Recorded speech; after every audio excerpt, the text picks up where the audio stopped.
قلب تو قلب پرنده، پوست تنها پوست شیر،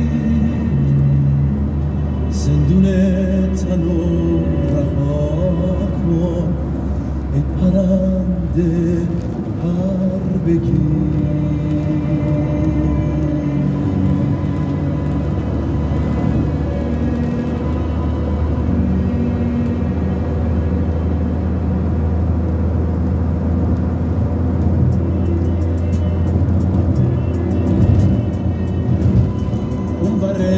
جنگل تن سبز پشت دشت سر به دامن، بر روزای تاریک پشت نیم شبای روشن، برای باور بودن جایی شاید باشه، شاید برای لمس تن عشق کسی باید باشه، باید که سر خستگیاتو به روی سینه بگیره، برای دل و تصیحات واسه سادگیت بمیره.